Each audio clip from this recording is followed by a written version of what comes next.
साथियों, Donald Trump ने PM Modi पर बड़ा बयान दिया है, या कहे भारत पर बड़ा बयान दिया है। डोनाल्ड ट्रंप के अनुसार यूएस एड के नाम पर 21 मिलियन डॉलर इंडिया में खर्च किए गए चुनाव में वोटर टर्नआउट बढ़ाने के लिए, या कहें एक प्रकार से इनडायरेक्टली इलेक्शन में इंटरफेरेंस के लिए। तो पूरी वीडियो में हम लोग डिटेल से जानेंगे ये मामला क्या है, क्यों कांग्रेस ये एलिगेशन लगा रही है कि ये मोदी सरकार को दिए गए थे 21 मिलियन डॉलर, और मोदी सरकार ये कह रही है, मतलब कि जो करंट गवर्नमेंट है वो कह रही है कि कांग्रेस को ये पैसे दिए गए थे। ये पैसे आखिर किस पार्टी को मिले थे, इसको भी हम लोग जानने का प्रयास करेंगे पूरी वीडियो में, ठीक है। साथ ही साथ यूएस एड होता क्या है इसको समझेंगे, इन्होंने क्या एलिगेशन लगाए हैं डोनाल्ड ट्रंप ने, ये भी जानेंगे। इन्होंने कई बयान दिए, इन्होंने कहा है कि बस कुछ ही दिनों में वो दो व्यक्तियों का नाम भी, मैं उनकी तस्वीर भी एक्सपोज करूंगा जो लोग इसका पूरा पूरा फायदा उठाए हुए हैं। चलिए शुरुआत करते हैं इस आर्टिकल से। मिंट का आप आर्टिकल देख पाओगे, आज ही का आर्टिकल है, 22 फरवरी का 1:44 PM पर ही आया था, आप जाकर के देख सकते हो। कोई भी बातें अपने मन से नहीं आपको बताई जाएंगी, जो भी ट्रस्टेड न्यूज एजेंसी हैं, न्यूज़पेपर्स हैं, उनकी जानकारी ये है। मैं सबका लिंक भी आपको दे दूंगा, आप जाकर रेफरेंस के तौर पर देख सकते हो, चेक कर सकते हो। तो 21 मिलियन डॉलर जो है ये माय फ्रेंड पीएम मोदी को ये दिया गया है। ये कहा है किसने? डोनाल्ड ट्रंप ने। पिछले 4 बयान में इन्होंने 4 बार बयान दिए हैं 4 दिनों में, और 4 बयानों में 2 बार इन्होंने पीएम मोदी का नाम लिया है। और इन 4 बयानों में इन्होंने यूएस एड को लेकर के ये कहा है कि भारत में पैसे दिए गए। अगर आपको याद हो तो साथियों, पीएम मोदी जी अभी विजिट पर थे, डोनाल्ड ट्रंप से मिलने गए थे, जहां पर इन्होंने मेगा और मीगा के बारे में बताया था, और कई समझौते हुए थे भारत और यूएस के बीच में। हालांकि जब पीएम मोदी पहुंचने वाले थे तो उससे जस्ट 2 घंटे पहले ही यूएसए ने ये क्लियर कर दिया था कि भाई दुनिया भर में वो टैरिफ जैसे को तैसा लगाएगा, रेसिप्रोकल टैरिफ लगाएगा। मतलब इंडिया जितना टैरिफ अमेरिका पर लगाता है उतना ही टैरिफ अमेरिका इंडिया पर लगाएगा। वो टैरिफ में घाटा नहीं सहेगा, डेफिसिट नहीं सहेगा। खैर, ये सब हुआ ही, उसके बाद भी कई बातों पर कई मुद्दों पर बातचीत हुई। इस पर मैंने आपको वीडियो दी थी, आप जाकर के देखिएगा यूट्यूब पर सर्च करके, तो पूरा डिटेल में आपको इसमें समझाया गया है। आज हम लोग बात करने वाले हैं दूसरे टॉपिक पर। आज का जो टॉपिक है वो है इनका ये बयान यूएस एड को लेकर के। इन्होंने ये अभी जो चौथा बयान दिया है इस बात को लेकर, इस मुद्दे को लेकर, उसमें उन्होंने कहा कि मेरे दोस्त मोदी को 182 करोड़ रुपए भेजे गए, या कहें 21 मिलियन यूएस डॉलर भेजे गए हैं। ये भेजे गए हैं इलेक्शन में वोटर टर्नआउट बढ़ाने के लिए। वोटर टर्नआउट बढ़ाना मतलब कि ज्यादा वोटिंग हो सके इसके लिए। अब इसको 2 तरीके से समझा जा सकता है। वोटर टर्नआउट बढ़ाना का मतलब कि हो सकता है कि आपके सपोर्टर वाले वोटर ज्यादा बढ़ जाएं, हो सकता है कि आपके विरोधी वाले वोटर ज्यादा बढ़ जाएं। तो जिसकी तरफ ज्यादा वोटिंग होगी उसको ज्यादा वोट भी मिलेंगे। अब ये वोटर टर्नआउट बढ़ाने के लिए किसको एग्जैक्टली दिया गया है, इसकी जांच तो भारत सरकार करेगी, वो भी मैं अभी आगे बताऊंगा एस जयशंकर साहब ने क्या कहा है। अब यूएस एड है क्या, ये कैसे काम करता है, पहले आइए इसको समझ लेते हैं। यूएस एड, इसको यूएसएआईडी पढ़ें तो ज्यादा बेहतर होगा, क्योंकि इसका एक्चुअल में फुल फॉर्म भी है। क्या है full form? United state, US से यूनाइटेड स्टेट हो गया, एजेंसी फॉर इंटरनेशनल डेवलपमेंट। तो United state agency for international development, इसके नाम पर यूएस की संसद से, वहां की सीनेट से हर साल पैसे निकाले जाते हैं। एक बजट रखा जाता है, जैसे अपने यहाँ बजट होता है, तो उसमें अलग अलग देशों पर खर्च करना हो या अलग अलग मुद्दों पर खर्च करना हो, जहां जहां पर जिस मकसद के लिए खर्च करना हो उसमें वो ब्यौरा दिया रहता है। ऐसे ही यूएस एड के नाम पर भी एक अच्छा खासा अमाउंट यूएस गवर्नमेंट खर्च करती है। और ये जो पैसे आते हैं, मतलब जो वहां की सीनेट से पास होता है, वो पैसे 100 से ज्यादा देशों में खर्च किए जाते हैं।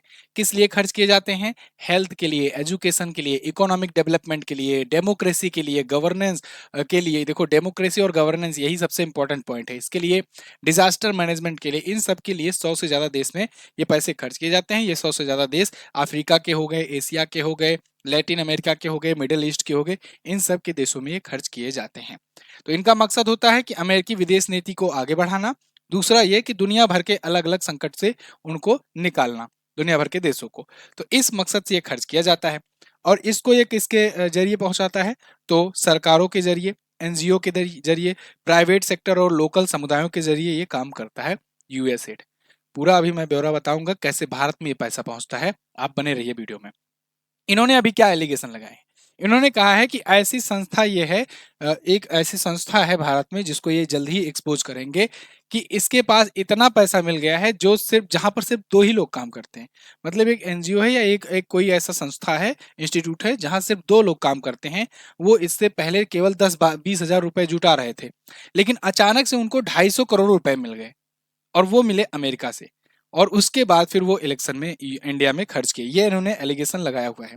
अब मुझे लगता है कि वे दोनों अमीर बनने से बहुत खुश होंगे, लेकिन जल्द ही उनको उनकी तस्वीर किसी बिजनेस मैगजीन में छापी जाएगी। ये इन्होंने एक प्रकार से तंज कसा हुआ है कि दो लोग जो चलाते थे कंपनी, इनको अचानक से इतना पैसा मिल गया, जो 10-20 हज़ार रुपए में काम करते थे, अभी देखो अचानक से 250 करोड़ मिल जाए।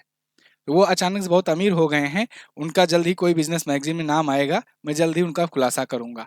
तो ये एक प्रकार से धमकी भी है, एक तंज भी कसा है इन्होंने, और ये भी दिया हुआ है कि जल्द ही हम एक्सपोज करेंगे। खैर, यूएस एड कहाँ कहाँ पर कितना पैसा खर्च किया है इसको भी हम लोग देख लेते हैं। ट्रंप ने कहा है इन 3 देशों में फंडिंग कितना कितना हुआ है, ये बताया इन्होंने। 182 करोड़ भारत में हुआ है वोटर टर्नआउट बढ़ाने के लिए। 190 करोड़ रुपए मालदोवा में खर्च हुआ है राजनीतिक प्रक्रिया को बेहतर बनाने के लिए।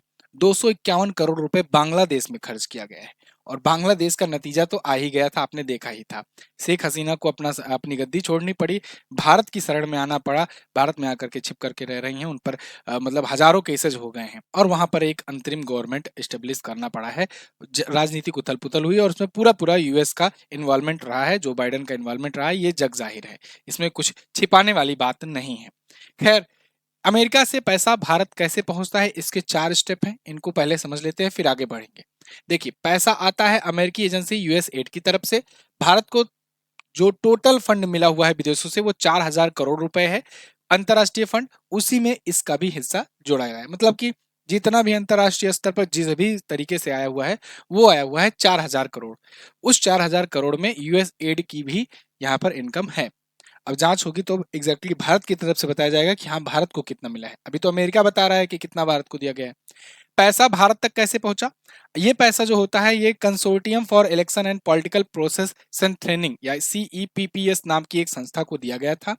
इस संस्था के 3 एनजीओ आईएफईएस, एनडीआई और आईआरआई हैं। ये इनके फुल फॉर्म भी आगे दिए गए हैं। इन संस्था के 3 एनजीओ हैं, और वो 3 एनजीओ के माध्यम से आगे पिरामिड फैल रहा है। देखिए, सीईपीपीएस ने पैसा एशिया में काम करने वाले Asian network for free election या अनफेरल नाम के एनजीओ को दिया है, वहां से भारत में आईएफईएस को मिला है। तो ये जो आईएफईएस है, यानी कि चुनाव जागरूकता के लिए जो है, इसको ये पैसा मिला है। चुनाव जागरूकता मतलब चुनाव के प्रति अवेयरनेस फैलाने के लिए, तो उसके नाम पर ये पैसा आया है, और उसके बाद यहाँ पर वोटर टर्नआउट बढ़ाने के लिए ये पैसा खर्च किया गया। भारत में पैसा किसे मिला? ये इसके बाद ये पैसा मतदाता जागरूकता से जुड़े एनजीओ, सिविल सोसाइटी समूह, राजनीतिक पार्टियों को दिया गया। अभी इन पार्टियों के नाम सार्वजनिक नहीं किए गए हैं। पैसा खर्च कैसे हुआ? तो इन पैसों के इस्तेमाल से रैलियां हुई, डोर टू डोर कैंपेन हुआ, वर्कशॉप चलाए गए, कुछ खास इलाकों में मतदान बढ़ाने के लिए भी खर्च किए गए, मीडिया प्रचार और केंद्र सरकार के खिलाफ नैरेटिव बढ़ाने के लिए प्रचार किया गया। ये भी इसमें मुद्दा है, ये लाइन है, मीडिया प्रचार बढ़ाया गया, केंद्र सरकार के खिलाफ नैरेटिव भी गढ़ा गया, जिसको आपने देखा था ना, जो लगता था कि जनता रोस्ट है, जनता ये कर देगी, जनता वो कर देगी। एक्चुअली में वो यूट्यूब पर ही दिख रहा था कि बहुत सारे लोगों के 28 मिलियन 40 मिलियन सब्सक्राइबर हैं, लेकिन पता लगता है कि जब वोटिंग में कन्वर्ट होने वाली बात आती है तो ग्राउंड लेवल पर जीरो निकलता है। तो इसलिए ऑनलाइन तो माहौल बन गया था।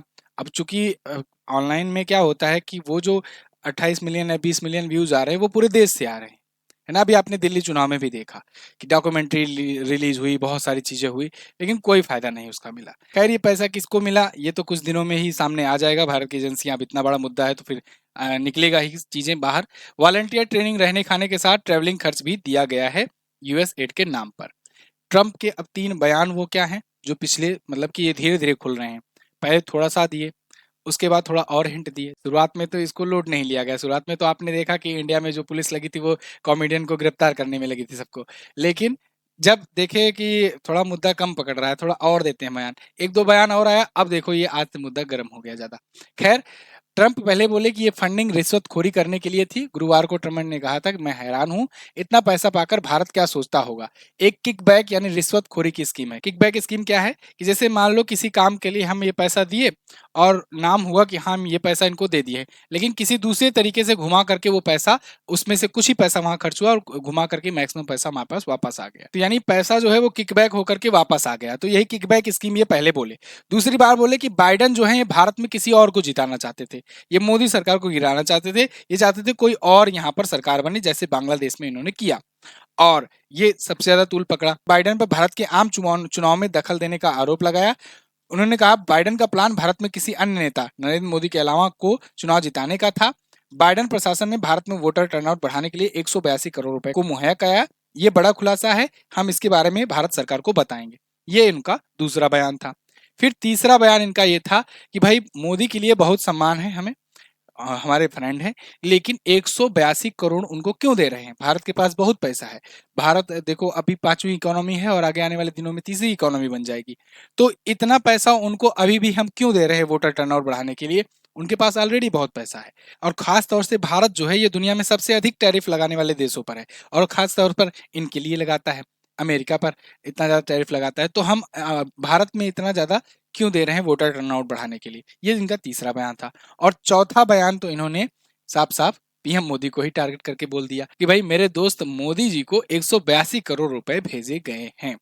अब ये बात सुनकर के राजनीति हो गई है काफी ज्यादा गर्म। विदेश मंत्रालय को भी आना पड़ा। ने कहा कि ये जानकारी जो है ये काफी ज्यादा परेशान करने वाली है। इससे भारतीय चुनाव में विदेश दखल को लेकर के चिंता बढ़ी है। हालांकि इस मुद्दे की जांच हम कर रहे हैं। इस समय इस मामले में कुछ भी कहना जल्दबाजी होगा। उम्मीद है जल्द ही हमें इस पर कोई अपडेट मिलेगा। तो और एस जयशंकर जी ने भी कहा है कि हम इस पर गहन जांच कराएंगे। और अभी रिसेंटली जब मैं ये वीडियो रिकॉर्ड करने जा रहा था इससे कुछ देर पहले पीएम मोदी का बयान आया है। उन्होंने अभी बागेश्वर धाम में वो गए हुए थे, वहां पर उनका बयान आया है कुछ कि ऐसे लगभग हजारों एनजीओ हैं जिनके पास पैसे आ रहे हैं, लेकिन जब उनसे मांगा जा रहा है सबूत कि कहाँ से आ रहे हैं पैसे, किस प्रकार से आ रहे हैं, तो वो अभी जानकारी नहीं दे रहे हैं। खैर इस पर जो भी कोई अपडेट आएगा, जो भी जानकारी निकल करके आएगी, मैं आपको अपडेट दूंगा। आप चैनल को सब्सक्राइब करके रखो। और ट्रम्प इफेक्ट देखना चाहते हो, ट्रम्प जब से आए हुए हैं तब से क्या क्या बदलाव हुए हैं, क्या क्या चीजें चेंज हुई है, वो मैंने यहाँ पर लिस्ट दे दी है। इसको आप वीडियो को पॉज करके देख सकते हो। साथियों ब्रह्मास्त्र करंट अफेयर की पुस्तक अपनी आई हुई है। अगर आप किसी भी एग्जाम की तैयारी कर रहे हो तो डिटेल कंटेंट के साथ प्रश्नोत्तर माध्यम में ये पुस्तक है। पुस्तक अमेजन पर अवेलेबल है। आप लिंक डिस्क्रिप्शन में दिया गया है, जाकर के इसे परचेज कर सकते हो। इस पुस्तक के बारे में फीडबैक आप रिव्यू के वगैरह रेटिंग वगैरह देख करके जान सकते हो। जितने भी करंट अफेयर की पुस्तक मार्केट में अवेलेबल हैं, सबसे हाईएस्ट पॉजिटिव और रिव्यू रेटिंग यहीं पर आपको मिलेगी ब्रह्मास्त्र करंट अफेयर की। तो आप इसे ऑर्डर कर सकते हो। Thank you so much. मिलेंगे अगली वीडियो में, तब तक के लिए नमस्कार, जय हिंद, वंदे मातरम।